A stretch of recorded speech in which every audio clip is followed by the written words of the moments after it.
Do you engage with the thought of, like, death being omnipresent, and, like, do you think a friend is going to die? 100% yes. Really? Yeah, it's always a present thought in my head of, like, is my partner going to come home today? I don't think, is he cheating on me if I don't hear from him? I think, is he dead? You know? Just, and some might label that as, like, death anxiety, and maybe to an extent it is. But I have reframed it in a way of, like, this is the price I pay for engaging in this work, because it is in my periphery all the time. Welcome to Backpacker Radio, presented by The Trek, brought to you by LMNT. I am your co-host, Zach Badger Davis. Sitting to my right is... Hi, I'm Juliana Chauncey, a.k.a. Chaunce. Got a few reminders before we get to today's interview. First is, if you're looking for the best place to get the Trek's top content, we do massive gear giveaways, and we have the rare job opportunities. You want to be on the Trek's newsletter. The link for all that good stuff is through the link in the show notes, and we also put out all the announcements for the big things with Backpacker Radio, including the live podcast that we recently did in Austin, which was awesome. Mm-hmm. That was a lot of fun. I'm still full from that meat platter lunch on Friday. That was incredible. I almost brought home a brisket from the airport. You should have. There was like what was the name of the barbecue place in the airport? Salt Lick? Yeah. So we went there, and I just got a plate of pulled pork. Yeah. Just meat, no bread. Just give me a plate of meat. And they had a freezer that said brisket to go. And me and Garrett were sitting there like, do we put a bit brisket underneath the seat and go home with a piece of meat? Yeah. Not doing that was a mistake. I think so. I came home with a food-smelling suitcase as well. Or I guess I opted into that with all my butter tortillas. How did that go? Did they... Because you said that they were leaking, but not... Well, you said you could tell. They had taken on enough moisture that when I ran my bag through security, there were like 4 distinct circular like condensation lines through the suitcase. So yeah, you could tell that there was something funny happening there. I was positive that they were going to pull me aside in security. They must see that often enough. Like, oh yeah, more butter tortillas. I didn't really get what you said at the time you said it, because Yeah. you were like, it's fogging up my bag, and you pointed, but I thought you were pointing to the bag, so I was looking at your hard-shelled suitcase thinking... I can't tell. Emanating fog. Yeah. Well, none of us were in the clearest of mindsets on that Saturday afternoon, but yeah, we had a good time in Austin. Great barbecue.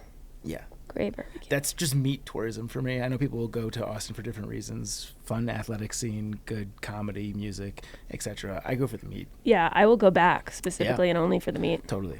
Shout out to Leroy and Lewis. That was incredible. We paid for it. Next is, if you enjoy this podcast and you want to support your favorite Orange podcasters, you can do so. Patreon.com/BackpackerRadio. We put all of our episodes out ad-free through our Patreon. So if you want to support us and or you want ad-free episodes, that's the place to go for that. We got to see a couple of our Chuck Norris supporters at Chuck Norris Award winners at the Austin podcast. Yes, we did. Jason Snaler, barely know her. Yep. Brent Stenberg was there as well. Yep. And yeah, it's just fun to meet everyone. The only thing that I was kind of bummed about was that the episode ended so close to when the venue closed that we didn't get as much time to hang out. Yeah. But it was really fun seeing everyone and seeing where everyone came from. Totally. Yeah. We were very happy with the turnout. Yeah. Very cool crowd. Thank you to everyone who made it.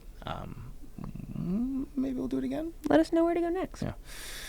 Last but not least, if you are taking on a long-distance trek this year, apply to be a trek blogger. We're going to fly out one of our top contributors at the end of this year to join us right here on Backpacker Radio. There's a bunch of other awesome perks, including working with our very own Jess Stone. So, as always, if you're taking on a long-distance trek and you want your journey featured with an awesome audience, hit us up.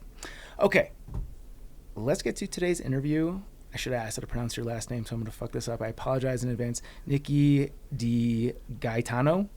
That's actually the correct Italian pronunciation of it. Okay. And that's the way that it should be pronounced, but the American bastardization of it and the way that I'm used to just saying it now is DiGaetano. DiGaetano. But DiGaetano is the way that every Italian would applaud you for. Okay. So good job for accidentally into that. I get applause for my wife. I'll give you a half clap. There we go. For my half Italian. Niki hiked a 900-mile lash of the northern half of the Appalachian Trail while navigating a lot of personal change, including the end of a toxic relationship, the loss of her home, and an identity crisis. The trail proved to be a powerful teacher, but Niki also has training as a death doula and grief guide and funeral planner, and she works daily helping others wrestle with loss, find meaning in life, and plan their legacy. Niki, thank you so much for joining us here on Backpacker Radio. Super excited to be here and super excited to talk. Yeah. Do you have a trail name? Phoenix. Phoenix. Very original name. What's the story there? Well, like you said, it was navigating a lot of personal stuff. And so I just went the edgy teenager route. And I'm like, you know what? This is the whole Phoenix rising from the ashes thing. And I felt like I was going to go back to my original circumstances, which I'm sure we'll get into. But I think some part of me knew that it was going to be some sort of change and things were going to be different after that. So I picked Phoenix and it was very appropriate. It turned out to be. Nice. I have a tattoo too. Ooh. Can we see it? Yeah. This is good for YouTube. That's a nice tattoo. Yeah, thanks. Oh, that's cool. Very cool. I want to jump right into the death doula stuff. Sure. What is a death doula? So death doula is someone who's trained to offer support. It could be emotional support. It could be logistical and practical support anytime before, during, or after death. They're kind of similar to hospice workers, especially hospice social workers, because that's all what they do, right? They offer the spiritual and the emotional and logistical support. They help you with like arrangements and such like that. And that's what doulas do as well. The difference being is that hospice, you can only bring them on about 6 months prior to death. Like you have to have a terminal diagnosis of 6 months or less to live. But with doulas, you can work with them anytime. So any of us here who are healthy, we could choose to work with a doula for either planning a funeral, which sounds really morbid, especially since we're all, I assume, young and healthy people. But we could talk to a doula about that. We could talk to a doula about death anxieties. That's a pretty common thing, especially with, again, people our age or older. That's just a common human affliction. And you can also work with a doula after death. So I do a lot of grief support after someone has died. I also help with obituaries. That can happen before a death or after the death. It all just kind of depends on the person. It's all very individualized. So this is usually the loved one of somebody who's near death, who's seeking your services. How often do you get people that are themselves? Because when I think of a doula, I think of it in the birthing context, and it's usually that person. Yeah, exactly. The mother, yeah. How often is somebody who is themselves close to death seeking your services directly? So far, it has just been making sure I'm correct here, but so far it has just been the loved ones. Okay. I have been practicing for about a year. I've been trained as a doula for about 5 years, but I haven't been practicing until like recently. Yeah. So I haven't had a ton of casework, but the work that I have been getting is mostly through the loved ones and family and such like that. So. Got it. How do you go into a field like this? Like what calls you to this profession? It's kind of a long story. I was kind of gravitating towards hospice, and the reason I was gravitating towards hospice was kind of I accidentally lead myself into that as well.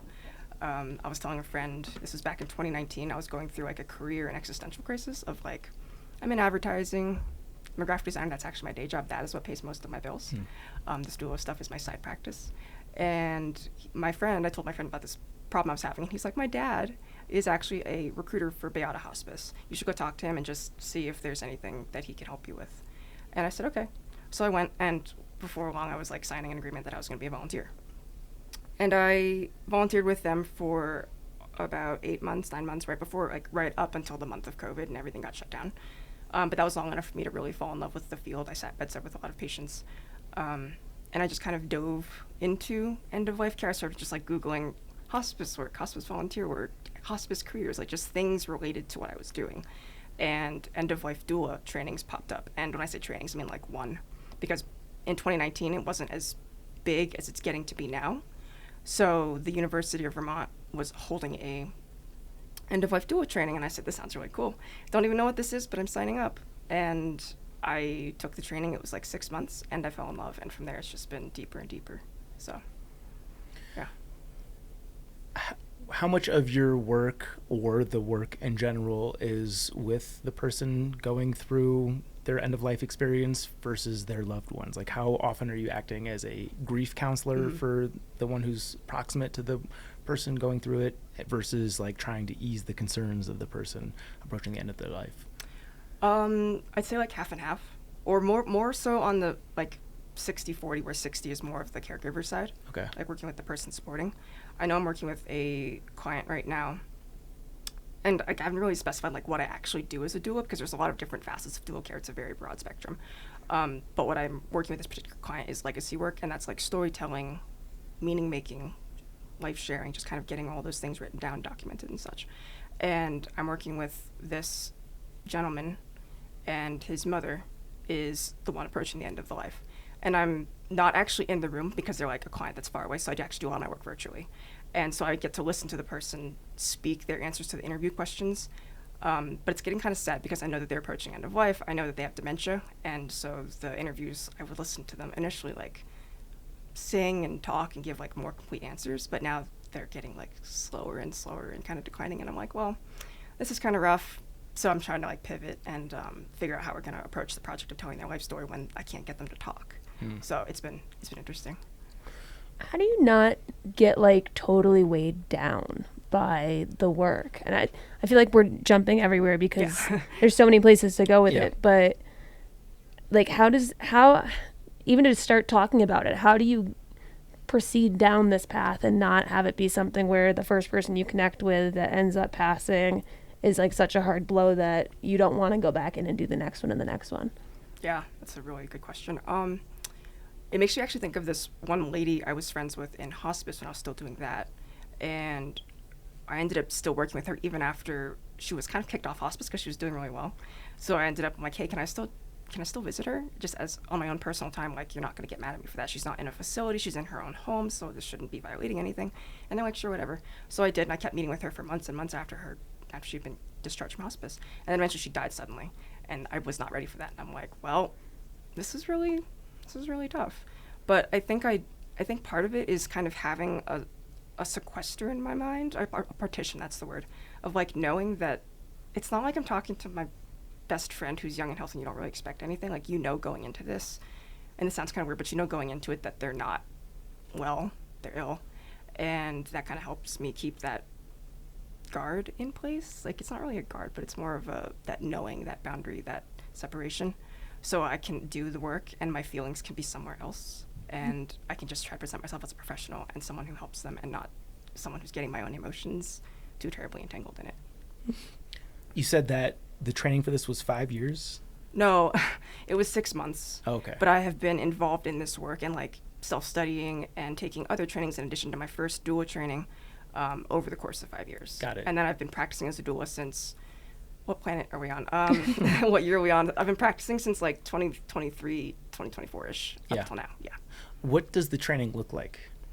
Mine was online, but there's a bunch of different types of training. So I'll speak to mine specifically. Some could be in person, but mine was online through the University of Vermont, and it's a lot of lecture-based material. So you're like getting pre-recorded content or live classes from an instructor.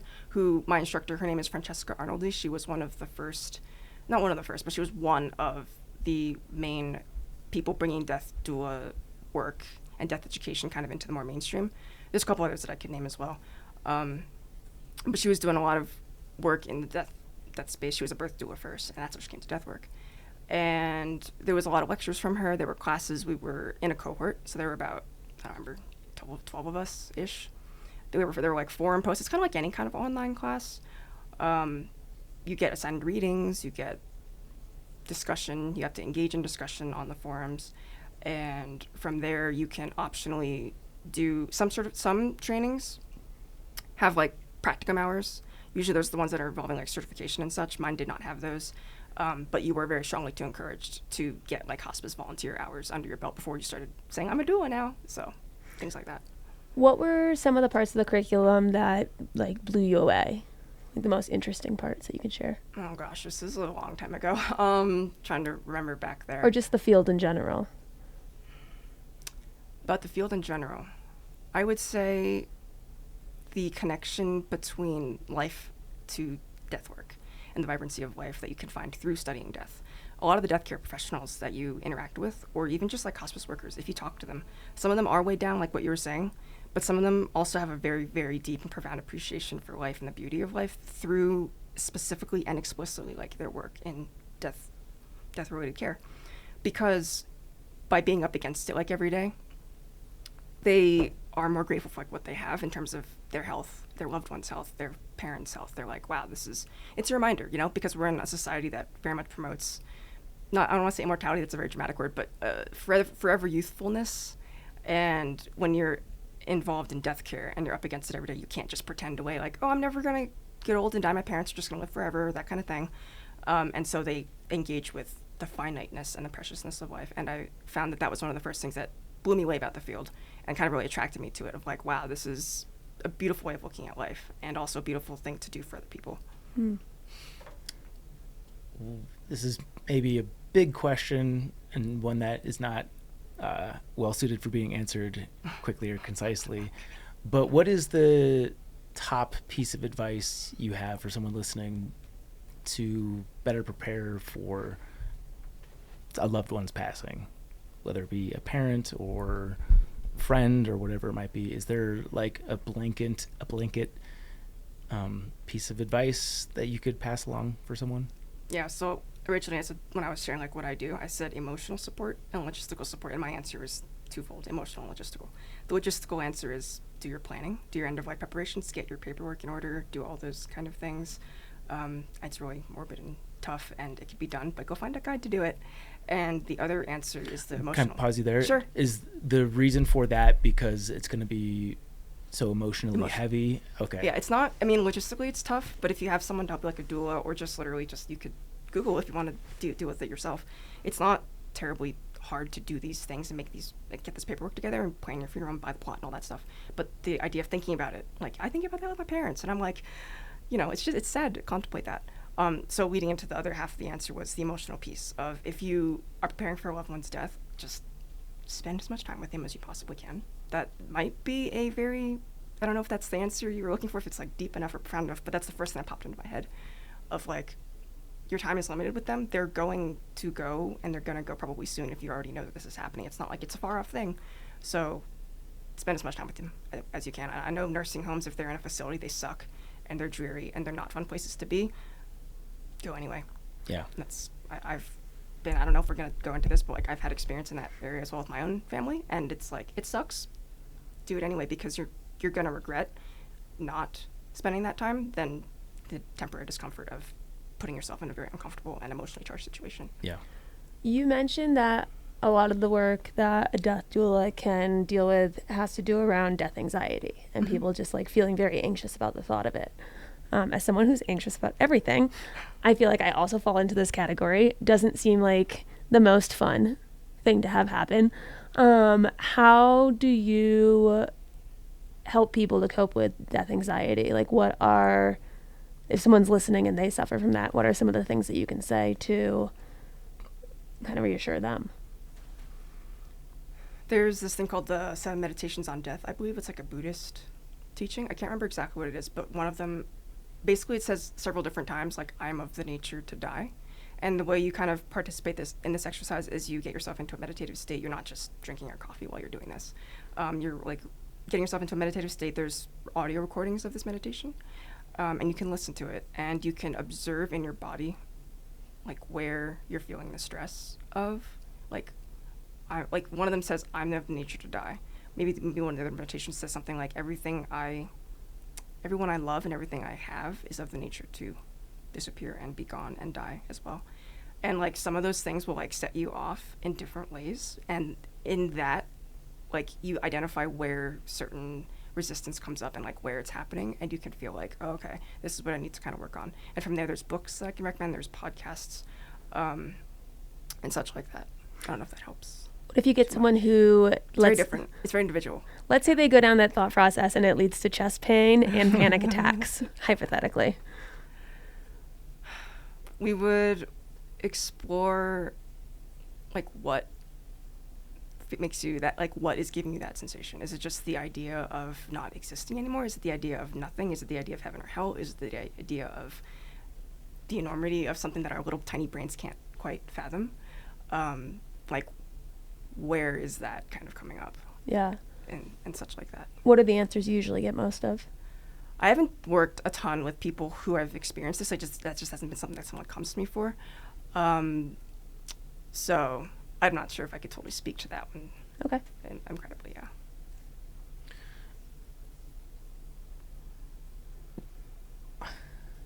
When you are dealing with someone who's at the end of their life, how often are they prepared, since it's primarily the loved one that's seeking out your assistance? How often do they seem prepared, at least as well as prepared that someone can be, for their life to be over, versus what I think Chauncey is vocalizing, like, younger people, I imagine, have a greater anxiety around death because it seems like a far off thing and seems impossible. Whereas like once you get toward the end of your life, you start to see friends and family start to drop off. That probably makes the reality of the situation much more real. How often when you're working with a patient, or at least what you've learned via your training, does someone seem prepared for the end of the life versus holding on to that strong anxiety still? I think it's very dependent on the person and their personality and their general approach to life. I was actually just visiting my parents in Florida, and this very subject came up. And my parents, they're like 69, they're older, and they were discussing in a very joking and non-serious way about just death and dying and all that stuff. And my dad and my cousin, and I think there was one other person present, they all were saying, oh, when we get to the end of life, we're going to be so miserable and just like dragging our feet because all of this sucks, and we just bitch a lot and we complain a lot, and we're just going to hate every aspect of this. And then and he points to my mother, who's a very kind of peaceful, optimistic, happy-go-lucky sunshine person. My dad says, and you are going to be just fine because you'll be like, I'm so lucky, I'm so blessed. And I find that's how, again, like the way people approach life is often how they approach death, is that sort of thing. And I think my dad's spot on when he said that. I think that I'm not, obviously you can't predict that, and I'm hoping they're all wrong. I hope all 4 of them have a beautiful, peaceful experience. But I think there's some truth in what he says. I've seen it, I've read about it, I've studied it, and I've observed it of like, yeah, I think when the people who feel more peace in general approach that kind of turbulent time, they're more accepting of it, and they feel more graciousness and gratitude of it. And the attitude, honestly, will sometimes affect the physical symptoms to a certain extent. Like if you're feeling a lot of anxiety, that will tend to make pain worse, for example. So, it kind of feeds into each other as a vicious cycle. Have you been present for any of your patients' passings? Just my grandfather's. Okay. Did your training prepare you for that? Yeah, this is interesting because I was not a doula when my grandfather died. I was much younger, and I have a lot of regret that some of the things I know now, it's like, man, I wish I knew that when I was a bratty 17-year-old dealing with my grandfather's death. I wasn't prepared for it. And there were a lot of things about just the hospice experience and the end-of-life experience that were not great. And I think that was one of the fires that kind of stoked, unknowingly, right, because I didn't know that back then. That was a time machine. But that kind of stoked my desire of like, wow, this field exists, and I could help people so they don't feel like I had to feel and my mother had to feel when he died, things like that. What were those regrets? Or I guess I should say, what would you do differently if you could go in that time machine and go back to your grandfather's passing? Like, knowing what you know now, what would you do differently? At the actual moment of death, I don't think I'd do anything different. I was there to support my mother, and that was important to me. I wouldn't have been an asshole because just through the process, you know how teenagers are. Just like, oh, mom's not paying attention to me because grandfather is sick kind of thing. And there was a bunch of issues with that. There were a lot of issues where I just felt like I wasn't very supportive of her experience, where now I'm that support for the people, right, for strangers, but I couldn't be that for my mother. And so I deeply regret that I instead of easing that burden and being like, hey, mom, you want to talk about it? Like, how can I help? Like, is there anything I could do? Again, I'm a kid, so I don't really know if there were anything legal. I couldn't have done any legal help, assistance, or anything like that. But I feel like I could have definitely been an emotional, supportive person, human being, daughter. Yeah. How does religion and spirituality play into the work? Because I'm sure not every patient is going to have the same beliefs on what comes next. So how do you help people with? Are you a master in everything? Like, are you super well versed in different thoughts on the afterlife, or is it just getting people towards? I don't know. Because there's a lot of ways that could go. It's more about the person's experience, not mine, and my beliefs. So those are over here on a shelf, and then I'm just there for them. I don't know if you guys have been to therapy or whatnot, but when you're in a therapy session, I've been to plenty of therapy, and they always ask you well, how do you feel about that? Or how, that's a very cliche phrase, but they don't answer things in the way of, we're going to give you advice now. It's more of how they're helping you come to your understanding of it. Definitely not a master of every religion. That's not what we're trained in. I think I think that was something we were taught briefly of a cursory, here's the the general religions, here's an overview of what they believe in, just so you know, but it's not your job to preach to them or teach them. It's your job to kind of hold their beliefs. I've worked with people who are of different faiths, of no faiths, And you just are like, cool. Like, you just kind of accept it. You're not really there to convert or change. Like, why would you? That's such a challenging task anyway. Why would you want to bother with that? So. Be a really good opportunity to convert people and be like, oh God, no. There's a lot of debate.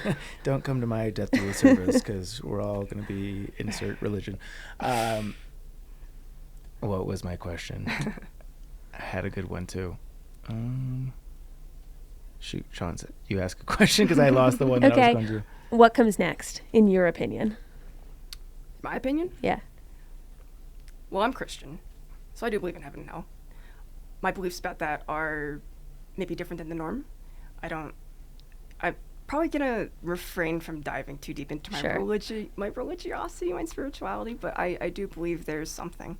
My favorite representation of it, actually, ironically, is not even religious, but there's a book that I love and a movie that I love. It's called The 5 People You Meet in Heaven by Mitch Albom. And do you guys know of him? Yeah, I read the book. Yeah, oh, you have? Mm-hmm.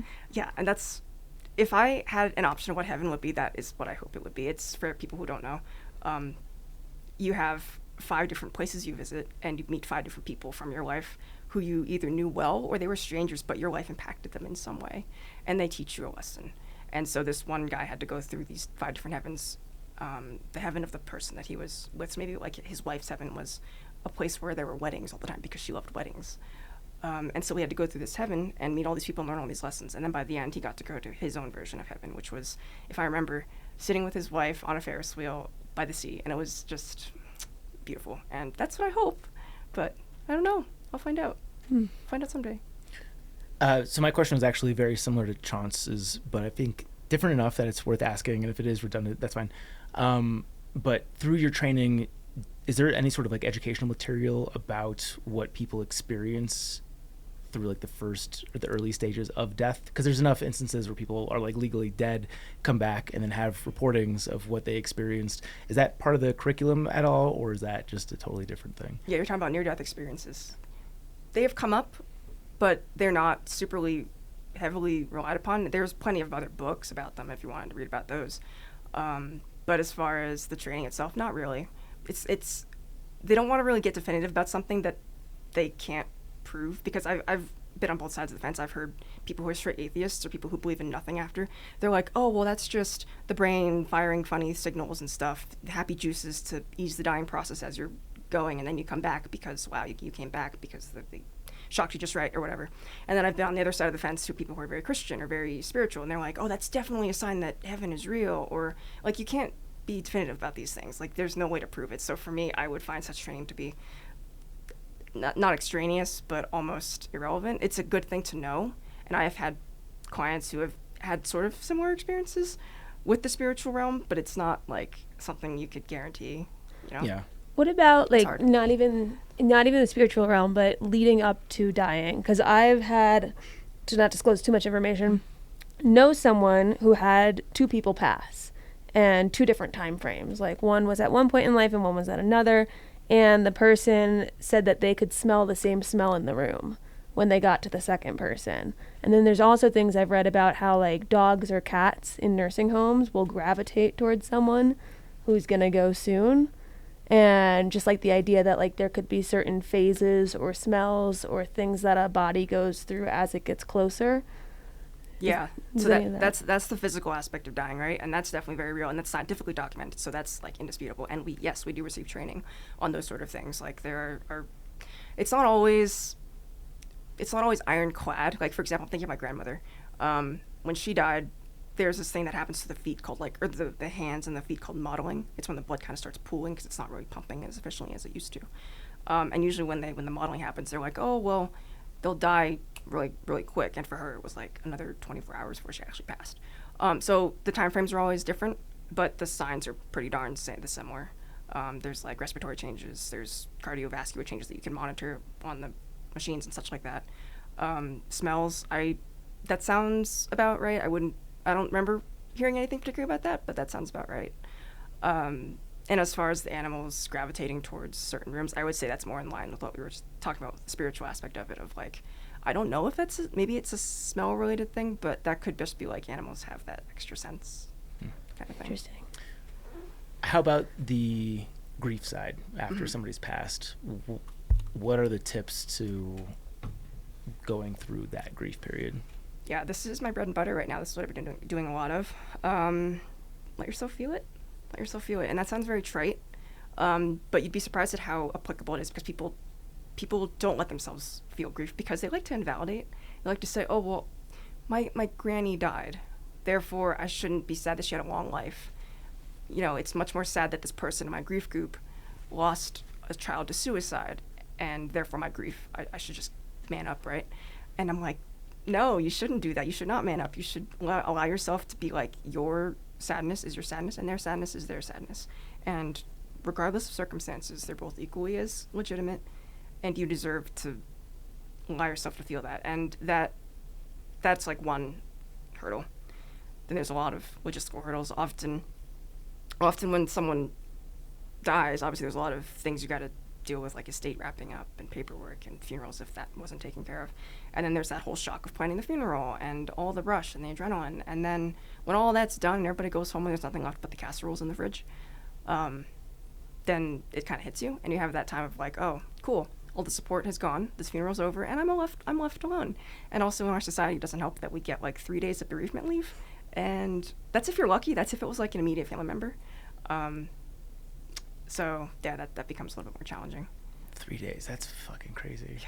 Yeah, it depends on the company, but I think that's the standard policy, is like 3-ish days if like your immediate family member dies. Yeah, expecting somebody to answer emails 4 days after something like that is bananas. People will do it, and then they push their emotions down because they're like, I gotta function. And like you do, there is something to be said for functioning, not just being a total like wreck. You have to take care of yourself.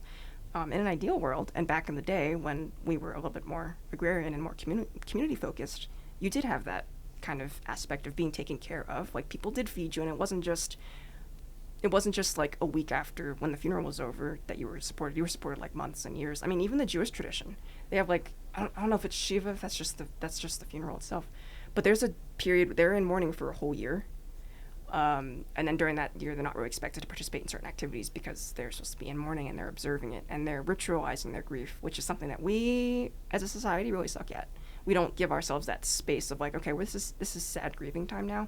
We just kind of try to fit it in around the doctor's appointments and around the emails and around the business, and we kind of have to. There's a certain necessity in that, but there's also like, you need to also carve out some time to sit with this and just sob, and it sucks.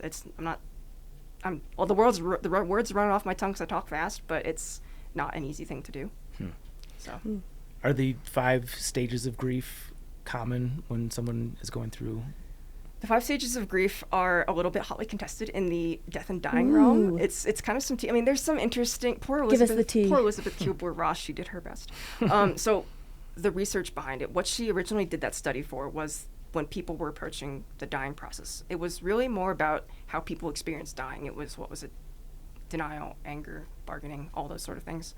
It doesn't always apply to grief, those things. And a lot of times I've heard grievers get really pissed off when they're like, oh, everybody just spits the 5 stages of grief at me and expects me to go in this order, because in Kubler-Ross's like diagram, it was kind of in an order, but then people kind of misinterpreted it and said it's definitely 100% in this order, in this process, and if you don't do it this way, you're doing it wrong. And she's like, that's not what I meant to say. You guys have interpreted my research all wrong. So some people are still mad at her for that, and I'm like, don't blame the messenger here. Blame the people who interpreted it wrong. But yeah, it's applicable, but it's almost more for like people who experience like end of life, not so much the actual grieving process, but there are elements of it that kind of come and go in a weird, tangly mess, if that makes any sense at all. Yeah. Totally. I know the study of people on their deathbed is a common and topic of interest for many people. Is it the regrets of the dying? Is it that one? Yeah. Is that something? Yeah. Is that something that you're trained on and or have experienced? I've overlapped with it. I can't. You're asking me about a training that happened like 6 years ago at this point. I don't remember everything about it. I just remember more like the things I've recently read and learned. But yes, that is something that comes up a lot, in the sense of like, here's maybe how you should live so that you don't get to your deathbed feeling like, oh, I wish I didn't spend so much time in the office. I think that was one of the regrets. Maybe not that specifically, but like I worked too much. Or I regret that I didn't live a life that was authentic to me. I regret that I didn't stand up for myself, like things like that. Not saying that you can't always live your life in that perfect model way, but it's just good to have that in the back of your head of like, here's what I don't want to feel like when I die. I don't want to have these regrets. And I try to live my life in that framework. Like I always kind of have that in the back of my head of, if I were to die tomorrow, do I have regrets about how I'm living right now? And I try to make sure the answer is usually no-ish. And I use that as my little litmus test. And I encourage other people to do the same thing. I think it's a very interesting like framework shift of like a very powerful tool of just like how we can live better. Because we just get stuck, like, we get stuck in this rat race, right? It's easy to get stuck into busy work and the routine and monotony because we like routine. And I find that questions like that and studies like the regrets of the dying kind of pattern interrupt and knock you out of that like inertia or that not like hamster wheel running.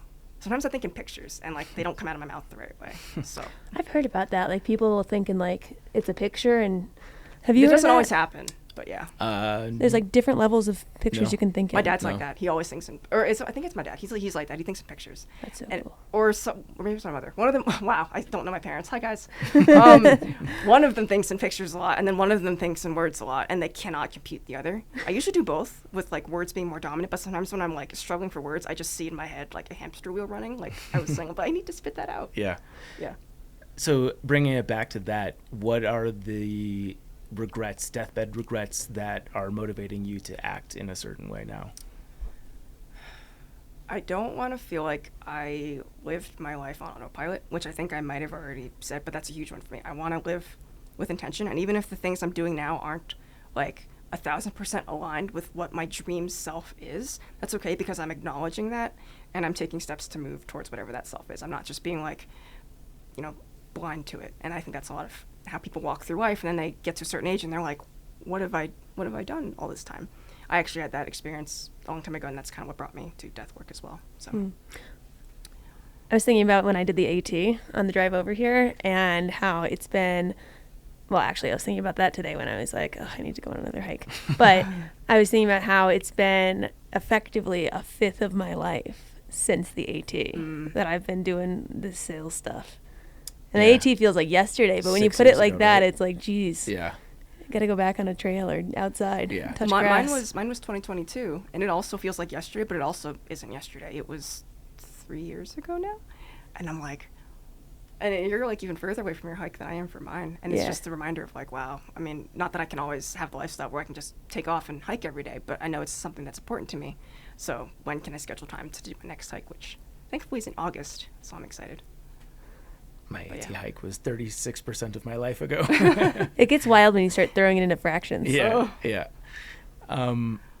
So I guess let's bring it back to backpacking. We're here on Backpacker Radio. Yeah. How has that desire to avoid autopilot found you onto long trails?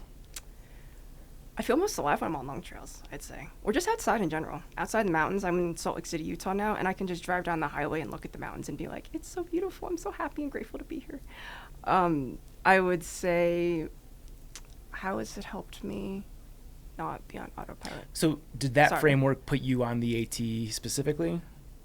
I would like to say yes, but I can't, because that sort of just happened by circumstance. It was one of those things that just happened to me instead of I was the one like affecting the change. In terms of personal stuff, I had just been issued a taking a break now thing from a partner that I was living with at the time. He's like, we're going to take a break. And I'm like, I didn't know anything was wrong. Okay, that's cool. Cool. So I don't have anywhere to live now. So I'm going to live out of my car and out of the office and bounce with my parents, my brother's house for a month until I figure out what I'm doing. And then I'm like, if I'm going to be homeless, I might as well just be in the woods. Because we were living together, so I had no place to go while he figured out how long he was going to be on a break for, because it was indefinite. He didn't really tell me what was wrong. So I'm like, I don't know what we're working on here. So this break could be a month, this break could be a week, this break could be a year. So maybe I'll go hike now. And I'd always wanted to do that, so I guess I did have some agency. It was kind of simmering in the back of my head. But I had a day job. I was living with my partner who was very not an outdoors person. So I just kind of figured the AT was never going to happen. It was just going to be a thing that I maybe someday did when I was 35 or had no job or something or got fired or something like that. But I'm like, oh, this might be a good idea just to get out there. And my boss had actually just hired somebody else in our design agency. And I said, oh, he can do all my work for me. So I said, like, can I just leave? And my boss was aware of my, like, situation at home. And he said, yeah, I mean, you're not going to get paid that whole time, but you'll have a job when you come back. And I'm like, okay, I guess I'm going. So, yeah. So I noticed you described, at least in the intro, your relationship as toxic. Aside from the unexpected, we're taking a break, were there other elements of the relationship that were not good? I was the dirty little secret for a couple of years into our relationship, which I accepted. And I do, like, before I even get on this running to disclaimer that, like, I was not very in my power or very good at standing up for myself. And so I allowed all these things to happen. This was kind of my own part to play. But yeah, he kept me a dirty little secret from his parents. And the reason why was because his parents were very racist. They didn't like Chinese people very much, even though I have a very Italian last name. I'm raised by an Italian from Jersey and a mother from Florida, just the southern mutt. Apparently my eye shape was unacceptable to them. And so he was very weird about all of that, and they were trying to split us up, and he was letting it happen, like he wasn't putting his foot down because he has his own issues with them. And so that didn't make me feel too good. So that was not great, and it was fine. I accepted things, but it got a lot worse when I came back from the hike and we tried to fix the relationship. And I told him that, like, hey, I'm not super okay with how things were with your family. We need to work on that. And also, after waiting a little while, I don't fully trust that you're going to work on this. You haven't really changed, and in fact, you're being really weird and really controlling after this hike. I don't know what's going on, but something's wrong. So, but this is a breakup now. This is not a break. This is a breakup. And it became a thing of like, oh, well, stalking and just not great stuff was happening at that point. And I'm like, I need to leave. I need to get out of here right now. It's a good thing that I broke up with this guy. And then I find out when I'm driving to Colorado that he was dating another girl on the side. And that's why he asked for the break. Yikes. And he was dating her when I came back. So he was dating two women. Where to start? Yeah, it's a whole kettle of fish. It wasn't great. What was it like when you found out for the first time that his parents weren't accepting of you because of something that you had no control over, like how you looked? It sucked. I grew up in a pretty sheltered home, and I hadn't really had a ton of experience with racism. And it was shocking. I remember just feeling like floored, like, wow, people think like this, and I don't have a shot at this guy that I'm just all over. We went to college at this guy that I'm just all over because of how my eyes are shaped. Like, this sucks. And I was looking, I remember, like, the worst it got was I was Googling, like, Chinese plastic eye surgery. I was trying to figure out if there was a way to change that. And I don't know if I was ever going to do it, but I was driven to that desperation and patheticness, honestly, and what I'd say. Because I was just so sad and astonished that it was such an issue for them. And I had met them a few times in person, and they seemed kind of nice, and they treated me kind of nice, but behind my back they weren't being very nice. And his dad had said to him once, like a long time ago, his dad had told him, if you ever date a Chinese person, I will disown you. So it was very explicitly stated. He was never disowned, even though he was dating me, but I imagine that I think it probably caused friction. And it was a whole, like, he's to be pitied too. There was just a whole bunch of not good things going on for both of us. Were they racist towards, like, all different races, or was it specifically Chinese people that they didn't like? I'm pretty sure it was all races. Okay. Just, like... Not that makes it better. No, just, like, weird, old-school Italians who grew up in the boomer age and never really understood how to be not jerks. So, yeah, I think they'd make comments here and there, but other folks as well. So, not good. Were you hiking the AT under the pretense that you guys were going to get back together? Yeah. Did you take the time to process if, like, this was something that you wanted to do, or were you just always just hoping that he'd come around on it? This is something that maybe we'll edit out, but I did mention it in the email to Rachel of, like, maybe we could talk about this. Like, I met my current partner on the AT during that hike. Let's talk about that. Yeah. So to answer your question, I was just under the pretense that we're going to make it work. And I was like, we're going to make this work. Hiking. I feel tethered to him, but, whatever. trying to be a good partner, even though I don't know if I want this to work. Like, do I really want this to work? Of course you want this to work. You know, just all this self-denial. Yeah. Do you want me to talk about my partner now? Or, No. Okay, However you want to steer it is totally good. I guess I was just trying to get the closure and. Yeah. So I wanted to make it work, but I also, actually, you know what's funny? The further I got into the hike, the less I was certain about going home and working on it. I started to feel like, very hesitant about it. I started to feel hesitant about a lot of things, because at first there was a period of the hike where I was very desperate to get off trail and go home. Like, Vermont really sucked ass for me. I'm sure I met a lot of thru-hikers in Vermont who were like, this is the best state ever because you guys have been going since Georgia. I have only been going since West Virginia. I don't have hiker legs yet, and I'm still trying to hold this like 20-mile-a-day pace. This is too much for me. And there's no cell signal, and I can't call my sad boyfriend, so this is making me sad, and I mentally just want to go home.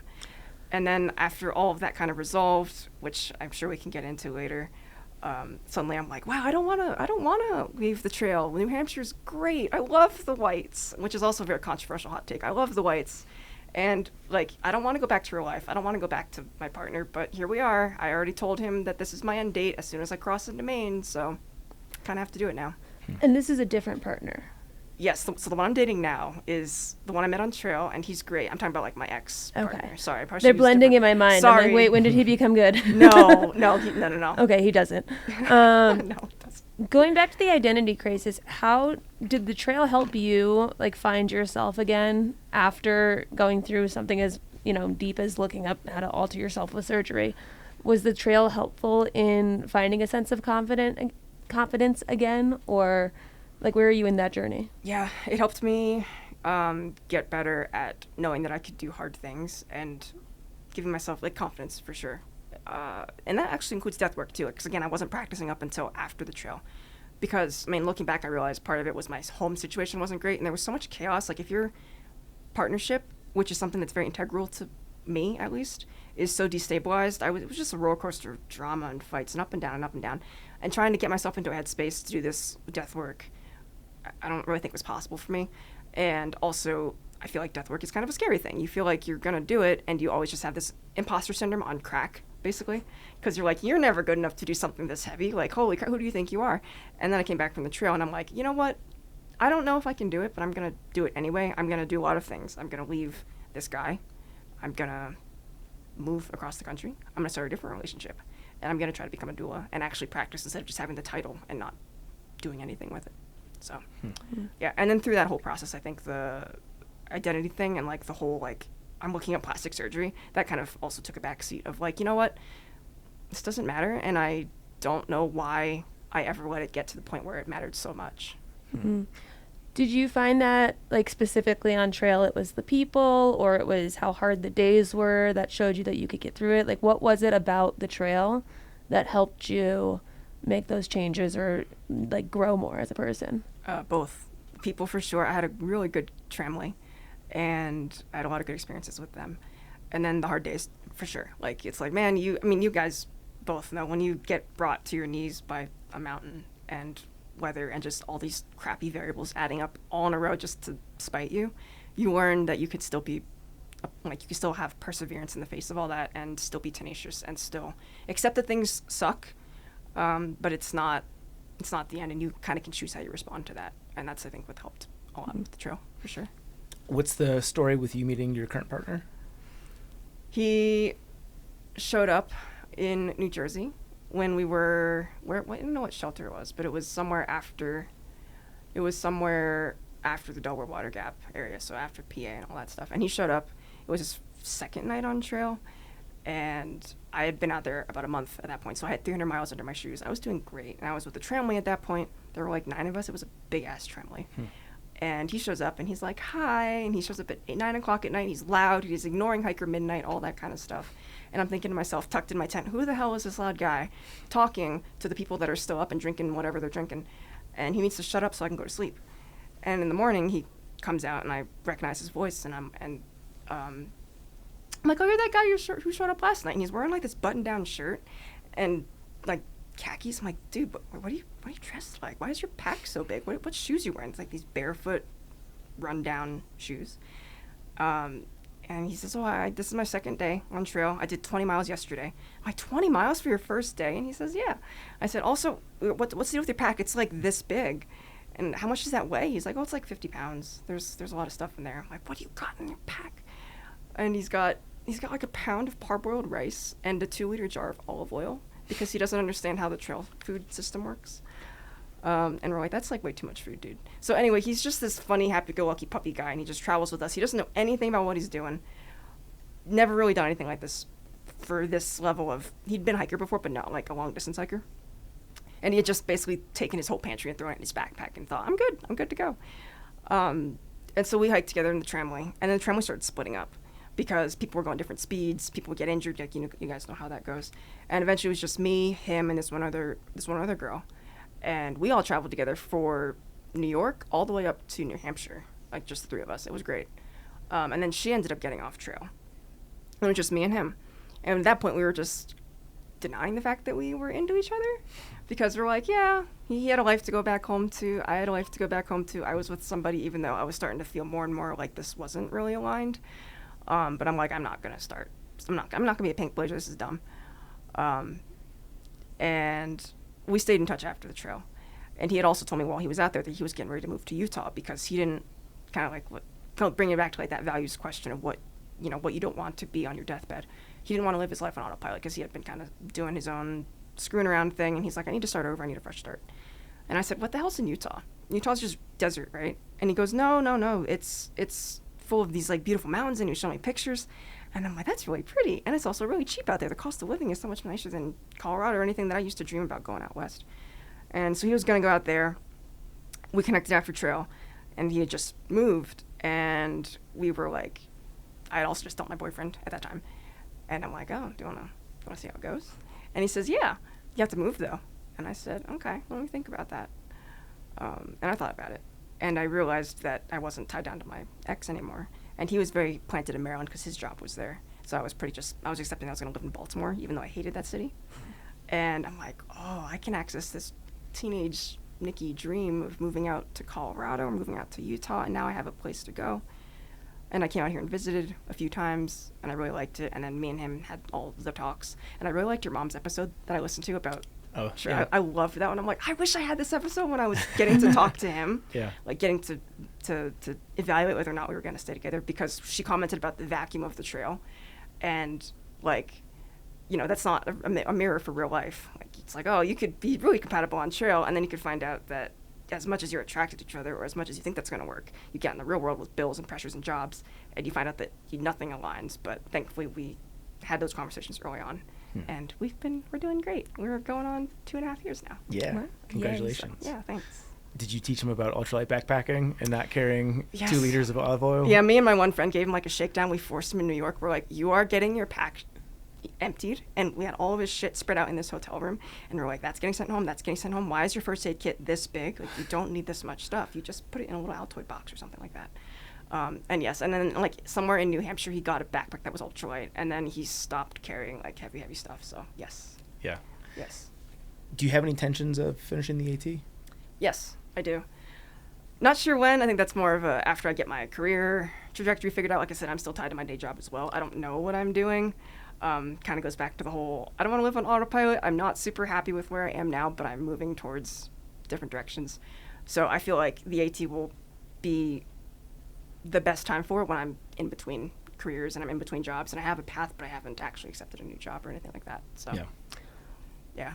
In the balance of 2 different career paths, what in your dream world are you doing percentage-wise that's graphic design versus like death doulaing?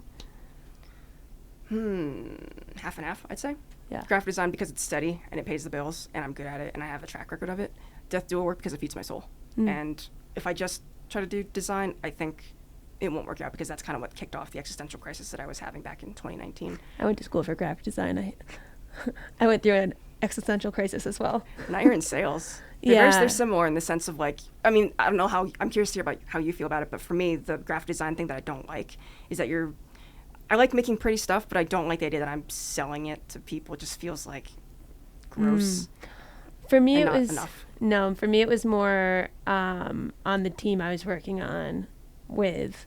I was just putting out like an excess of the work compared to the others, and I was being paid the least because I was the newest. And I'm sure you know a low graphic design salary is a low Yeah. salary. So You got a shitty job though, because they're Well, not all like that. no, I know, but I think my personality, I'm better as an individual contributor. But I do like the idea of like graphic design being able to take something that's like you said with the hamster wheel, it's stuck in your head and you're like, get it out there, you know, and someone who maybe doesn't have that talent, they're able to describe that hamster wheel to you and you're able to put that down for them. Like there's a huge value in that. Yeah, I could not do sales, but I do like the idea of translating ideas into art that looks cool and that delivers a message. So there are aspects of the job that I enjoy, but in terms of does that feed my soul? No, it doesn't. And the death care really speaks to me, especially the grief work as well. Yeah. So Since death is omnipresent, everyone is surrounded by it in ways that they don't like. Are you constantly engaged with this scenario where like a friend or somebody that you're proximate to is going through something, and do you offer advice, or do you have to take a step back and be like, if they can come to me if they want some guidance? How do you interface with that? I'll put the offer out there, but I won't push. Like I'm part of like a group like mentorship program, and there's a lot of girls who all at once experienced a lot of different deaths. Like 5 different women were like, oh, this person died, that person committed suicide. And I'm like, damn, that's really heavy all at once. So I sent them like little messages. I said, hey, if you guys want to talk, this is what I do. Not forcing you, obviously not charging you, because I'm just offering this as a friend. If you want to talk, I'm here. Sometimes, does it happen much with my real life friends? I don't have a ton of real life friends right now, so I can't really say. But yeah, I thought you were going to take that question in a different direction. I thought you were going to ask me, do you engage with the thought of like death being omnipresent, and like, do you think a friend is going to die? I thought you were going to ask me that. And the answer for that is 100% yes. Really? Yeah. Oh, I'm always worried. I'm not like worried's a strong word, but it's always a present thought in my head of like, is my partner going to come home today? I don't think like, I said this a while ago somewhere else to a friend. I said, I don't think, is he cheating on me if I don't hear from him? I think, is he dead? You know, and some might label that as like death anxiety, and maybe to an extent it is. But I have reframed it in a way of like, this is the price I pay for engaging in this work, because it is in my periphery all the time. And I don't think it's a bad price. I mean, it's not like crippling me, but it does help me be a better partner, I think. I hope. I have to ask him. But I think it helps me be like, well, if he were to die today on the job site, he's in construction, so it's not the safest job. Do you want to nag him about the dishes not being done? Or can you find a way to do that in a way that's a little bit more productive? I mean, do I get grumpy when I'm hungry? Sure. And do I say things that I regret? Yes. But I feel like keeping that framework of like, they could die helps me not just upchuck whenever I'm in a bad mood. It helps me put a bit of a stopper on that. Same with everybody, like parents and stuff too, and friends. I'm like, oh, my phone could ring, and it could be someone just died, like my dad's dead or something. And why shouldn't it be that? Because I've talked to a lot of grief clients who that is how their story has gone. They have been having their everyday, regular life, and then their phone rings, and their world just falls apart because someone's dead, and they didn't know it was going to happen. Accident, crash, suicide, things like that. So, yeah, not the question you asked, but the question I decided to answer. No, that's a good answer to the question I didn't ask. But on the one hand, that sounds heavy and kind of like perpetually sad. But on the other hand, I also feel like it probably builds in gratitude everywhere. Like you're aware of how fragile life is, so you make more of an effort to appreciate everything and everyone. Yeah, gratitude's a huge word that circles around in the death care community, because like I was saying, like the professionals who do this work, they do feel and exhibit a lot of gratitude. And I think I'm like that too. And I'm like that even when I'm outside. Maybe that's a different topic, but I do feel like I experience things very, very deeply, because partly fueled by that death and life being fragile thing. Like, oh wow, I am so lucky to be here on this planet at this very second. Things aren't always perfect in the world, but in this moment with these mountains and their beautiful peaks, or on this trail, or just anywhere, I am here and I'm experiencing it, and this is beautiful and lovely and profound. And I'm lucky enough to experience this relationship with this person that I love. And how wonderful is that? They could be gone tomorrow. They could be gone going to the grocery store. You know, it could be a drunk driver. Like, people don't think about these things, and that's probably good, because there would be a lot of anxiety if we did engage with that too much without knowing how to put a stopper on it. Because even I sometimes it is grateful, like you were saying, but even sometimes you could spiral. And that'll happen, and I'm like, okay, we need to put a stopper on this. We can't just be doom and gloom, because then you can't engage with death work anymore, basically is what that means. And then you're just crippled with death fear all the time. And that's not the point of it, I don't think. It's not the point to be afraid. It's honestly more of the point to be empowered to live, not afraid to live. Yeah.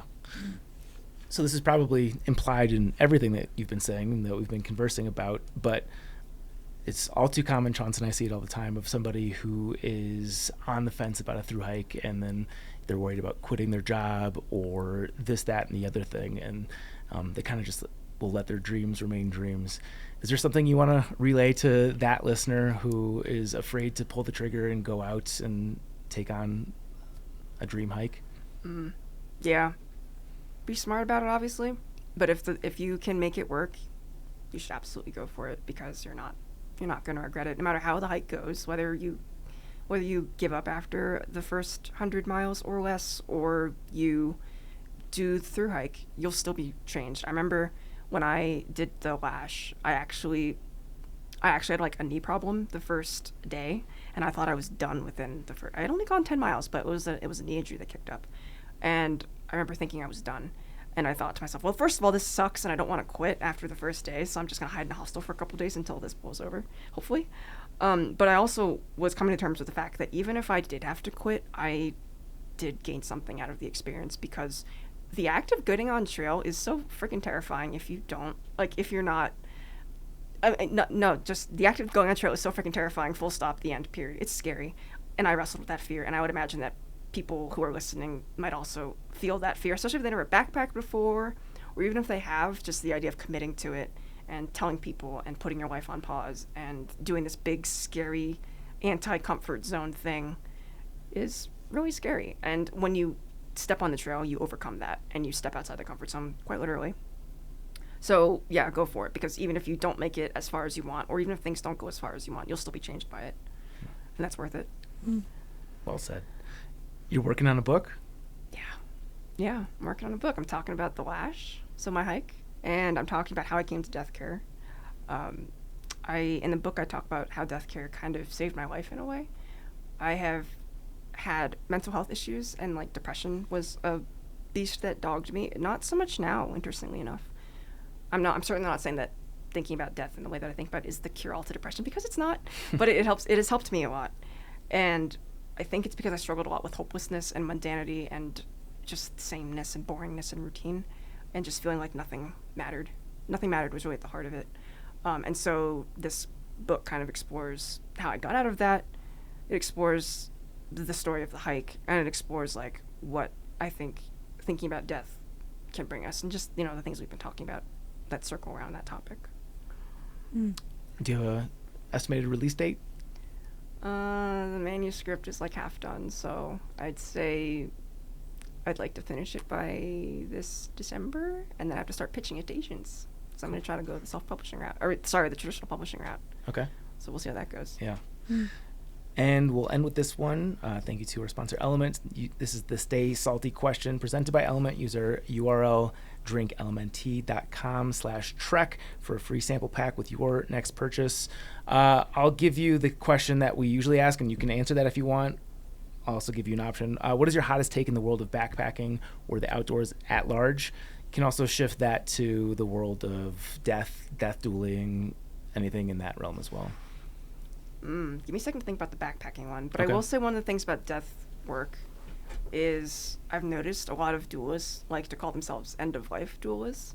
I don't agree with that. I mean, do it if you want, but I'm a death doula, not an end-of-life doula. And that's because, people in the death world were bitching and moaning about how afraid society is of death, but then they don't even use the word death in their title.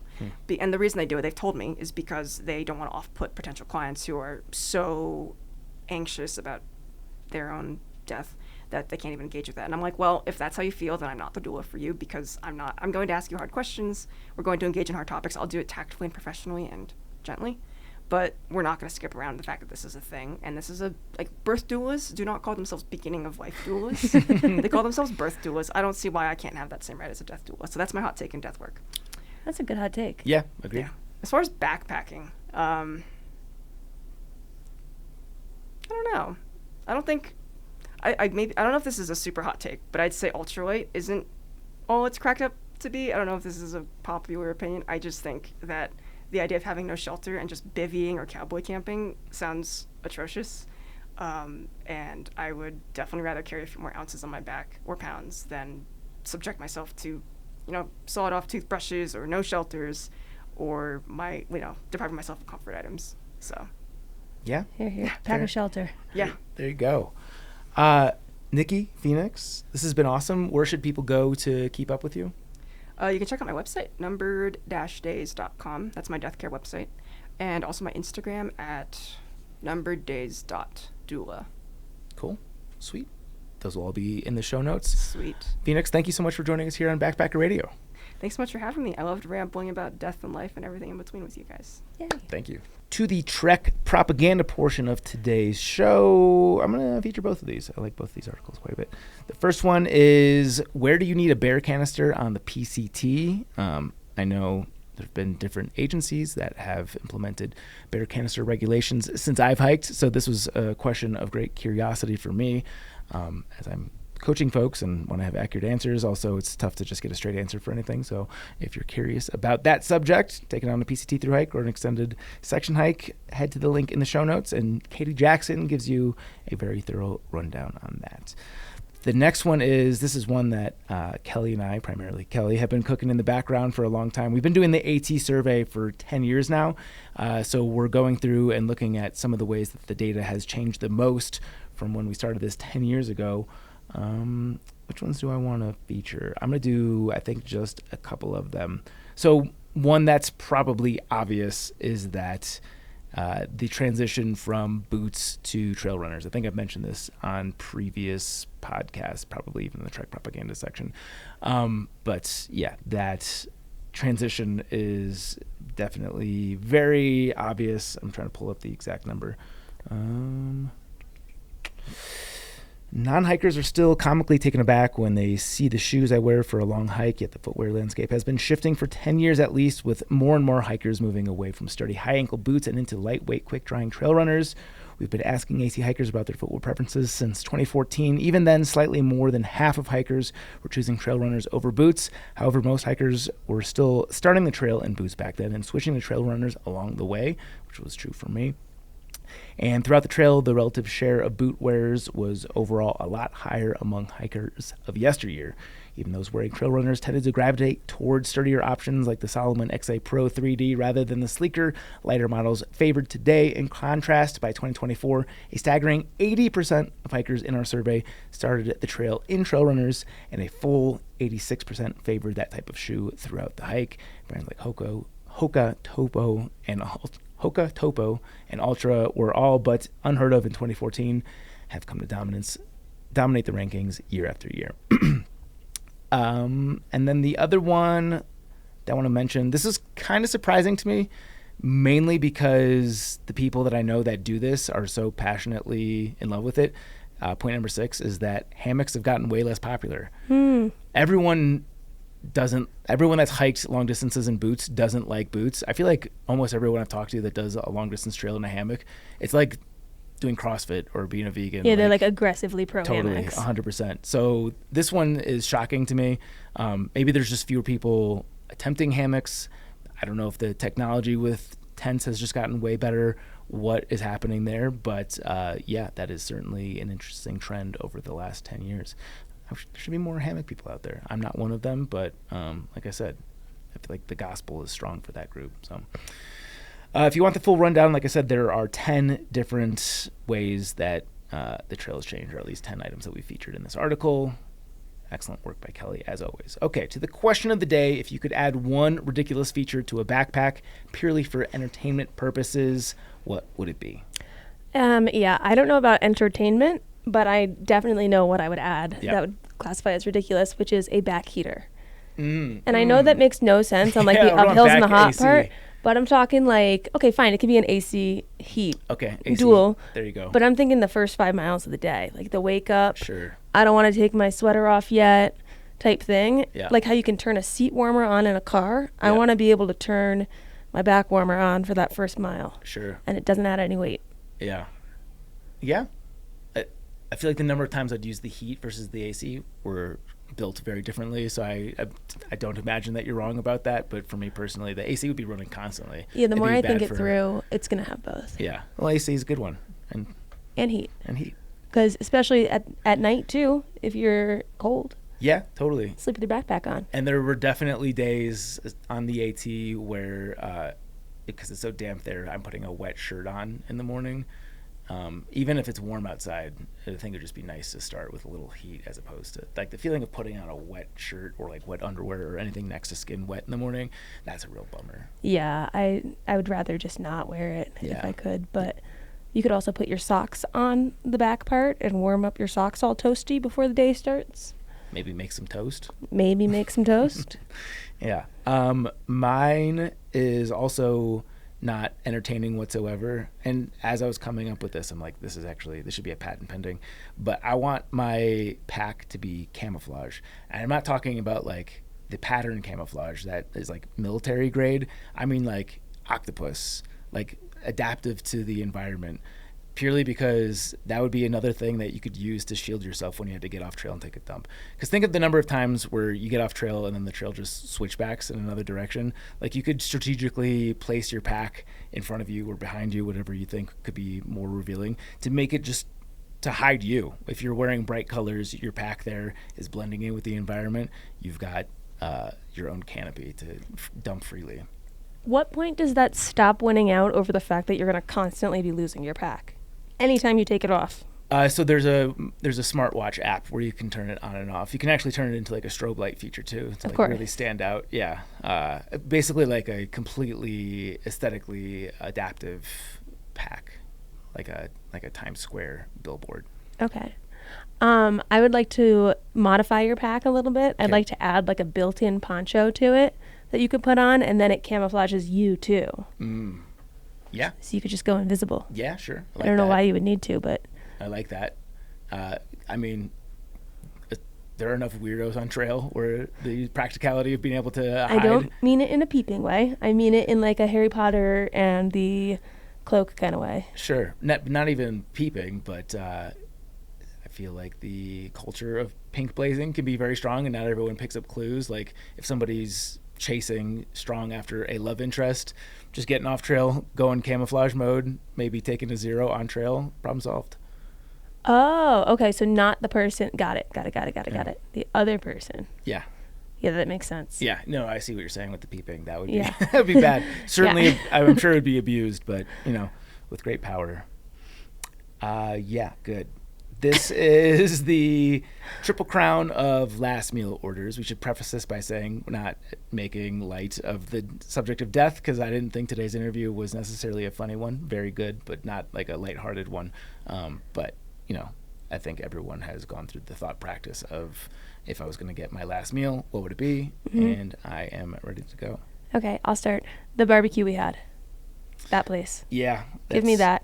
Bring back what was it? The butt cheeks? What was the thing they ran out of? Beef cheeks. Beef cheeks. Butt cheeks. I want to try the beef cheeks this time. Yeah, fair enough. I had beef cheeks at a tapas place in San Sebastian, and I can't think of the name of the restaurant for the life of me. Do they look like just like regular meat? Yeah.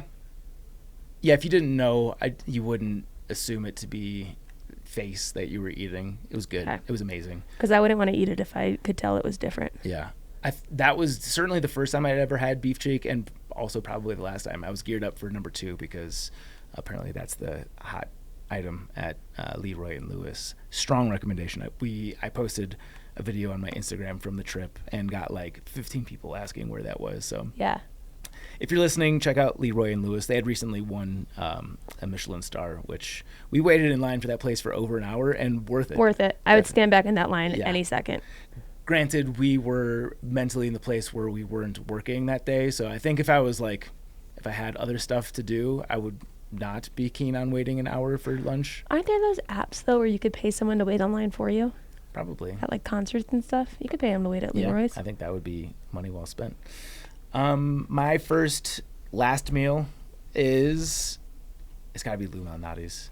This is the deep dish chain in the Chicagoland area, and I think people have negative associations with chains, and I would say chain food is not necessarily my jam most of the time, but Lou's is fucking so good. Lou's is I haven't been to a Lou's where I thought like the quality dipped whatsoever. It's the best deep dish pizza. There are other places that I think are a close second, but Lou's is number one, and I would go with this sausage. Okay. I'm traveling for mine. I get two. Fine. Now I have to think what you were going to say so I can steal it. Where are we traveling? Buffalo? No, but you could take that one. It's on my honorable mentions. Maybe you already took one of mine. I was going to say Texas style brisket, so maybe I could cheat by saying that. I basically am just doubling down on yours, but I would like to try Franklin's before I die, because that's the place where people line up at like 7 o'clock in the morning. Franklin's, where's that? In Austin, also. Oh, should we go back? We should go back. Okay. Get in line. Franklin's, Austin. Yeah, I think Franklin's is probably the most famous.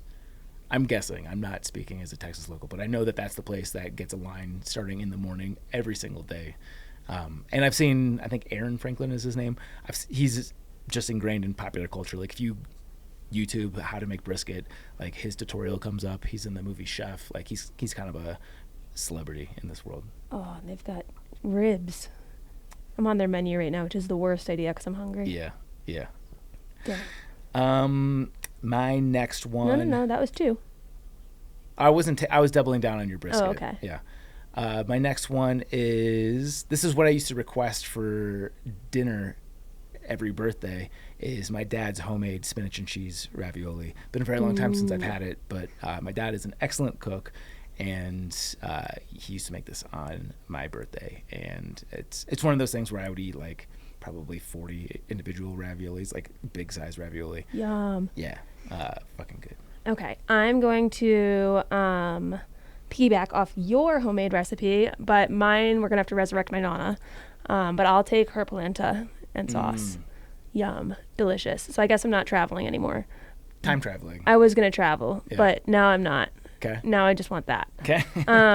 My second place I am traveling for, and that is to go back to Thailand. I studied abroad there, and have right down the road from where our apartments were was this place that did pad thai, and it was expensive compared to other things. We would only go there on certain times, but it was $4 for the plate, which was steeper than the usual $3.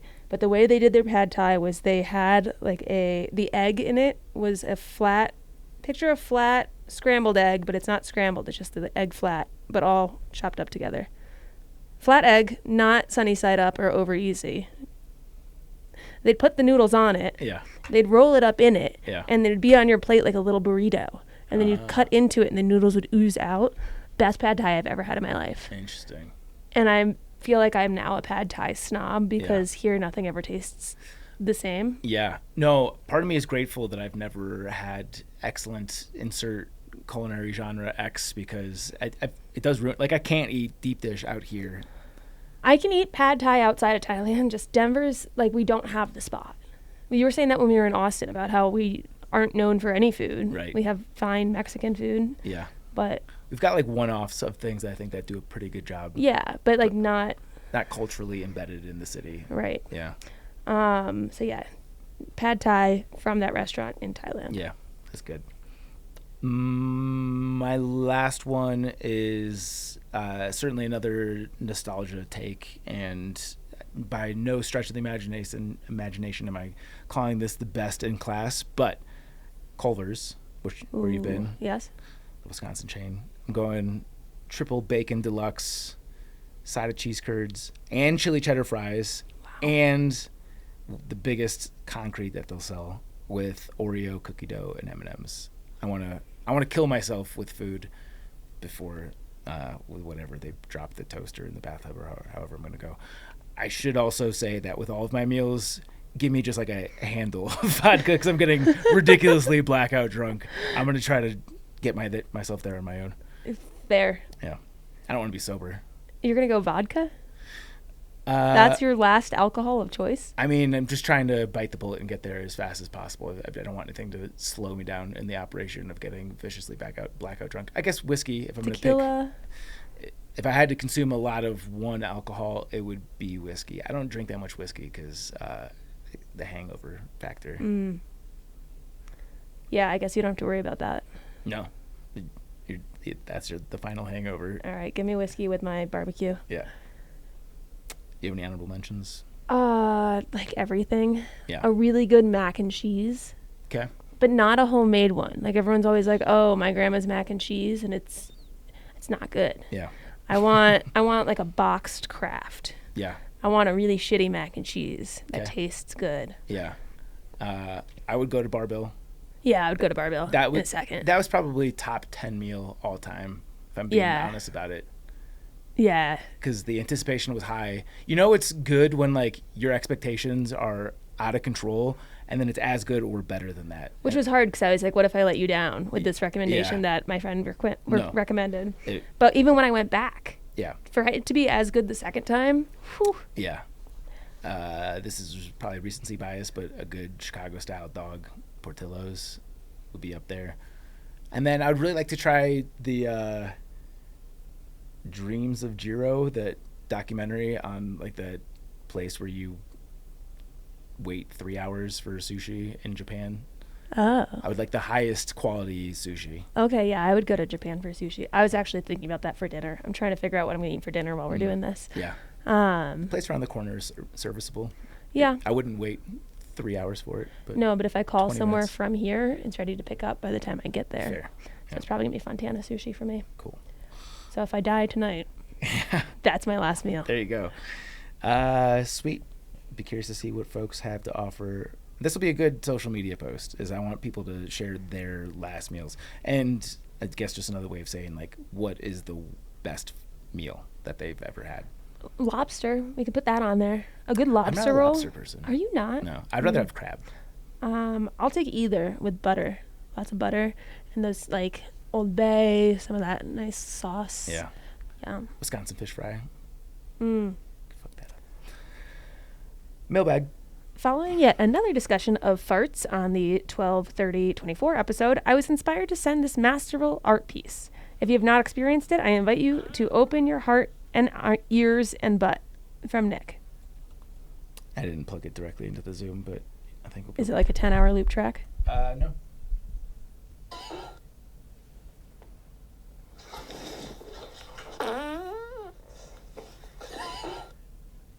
Saying let's slow that down. That is a major seventh arpeggio and keyboard flat. Here it is.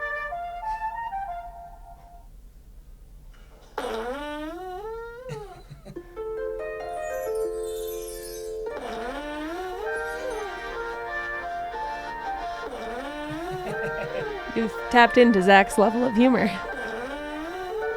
Just my rectum focus. Okay. What's funny is that someone went through the trouble of like figuring out that this sounded like a famous, Good. I'll always encourage to send your farts, anything fart related. So thank you to Nick. And if you want your mailbag read on this podcast, send us a note at podcast@thetrek.co to the 5-star review. This is from Joe Mini 123, 5 stars. I love this podcast. Started listening before my hike of the Vermont Long Trail and have been ever since. Great interviews and stories that can be enjoyed by anyone, through hiker or not. Joe, thank you so much for that. If you guys want your review read on this podcast, head on over to Apple Podcasts and leave us any number of stars. Just not 1, 2, 3, or 4. And send us a screenshot of your review at podcast@thetrek.co, and we will send you a sticker. Sent a couple this week, so there we go. You got tagged in one. Someone made a post about it. Oh, really? Mm-hmm. And they tagged you and thanked you. Oh, nice. They tagged me too, but I didn't do any work. You're mentioning it. Yes. That's something. Huge thank you to today's title sponsor, Element. This is an extra special shout out because tomorrow is the release of their latest flavor, the lemonade salt.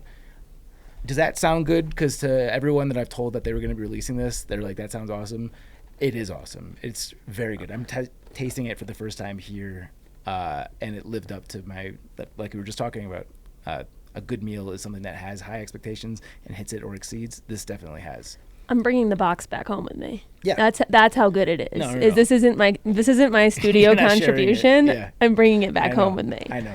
I took one without asking. I had to know. Yeah. It was for the podcast. I can't wait to go home. This is TMI, but I'm gonna add. I got some lavender culinary, like lavender. I don't know what you call it. It's just little pieces of lavender you put in your food. Yeah. And I'm gonna put some into this and let it sit for a little bit and see how that tastes. But I envision this lavender vodka. Yeah, 100%. That sounds incredible. Yeah. And on its own, delightful. Because I've been drinking a lot of lemonade. This in the summer with a ton of ice while you're doing some yard work, holy fuck. I'll drink 3 of those a day in the summer. Should we bring in like a big pitcher, like one of those obnoxiously round pitchers, just to give the summer vibe in here? Because we don't have windows. Get a little food coloring in there, which defeats the purpose of their entire mission, but just to confuse ourselves into thinking that there's... Yeah, this rocks. Yeah. If you're hearing this now, go out and get some of the lemonade salt. And they're an official hydration partner of USA Weightlifting. Let's go. Let's fucking go. Who knew? And be sure to use our URL, LMNT.com/trek for a free sample pack with your order. I'm going to go out on a limb and say that the sample pack is definitely going to include the lemonade salt. It'll include all of their flavors. I think it's 8 different flavors at a time. So the lemonade salt is worth the price of admission. Yeah, it's my new favorite. Yeah. Super big thank you to our Chuck Norris Award winners on Patreon. That is Alex and Misty with Navigators Crafting, Alex Kindle, Andrew, Austin McDaniel, Brad and Blair from 13 Adventures, Brent Stenberg, thanks for coming out to ATX, Carl Hood, Christopher Marshburn, Coach from Marion Outdoors, Derek Cook, Eric Casper, The Friendly Ghost, Eric Hoffman, Ethan Harwell Dunn, Jillian Daniels, Greg Alsop, Fables, Greg Knight, Greg Martin, Greg McDaniel, Griffin Hay, would you bring me a beer? Haley Buckingham, Dallas, Jason the Snailer, Barely know her. Also, thanks for coming out to ATX. Patrick C. Cialo, Rebecca Brave, Sawyer Products, Spam, Timothy Hahn, Solo, and Tracy Trigger. Bones. You can... Oh, we're not there yet. Shout out to our guy, Paulie, especially this past weekend. We threw him through the ringer with a lot of last-minute editing. Sorry, Paulie. Yep. Go get some of his delicious coffee beans at ommcr.com, Old Man Murph's Coffee Roasters. You can follow us on social at Backpacker Radio on TikTok and Instagram at BackpackerPod on X, Facebook.com/Backpacker Radio. You can follow Chance. You can find me on the internet. I'm on YouTube at Juliana. Just find me on the internet. Bye. I'm also on the internet. And we've got books. Appalachian Trials and Pacific Crest Trials are my books. Hiking from Home, a long-distance hiking guide for family and friends are mine. Subscribe and follow us on Apple Podcasts, Spotify, or wherever you listen to podcasts. Follow us on YouTube. Hi, Internet. What's up, YouTube? And that's it for today's show. Thank you so much for listening, and happy hiking. Bye.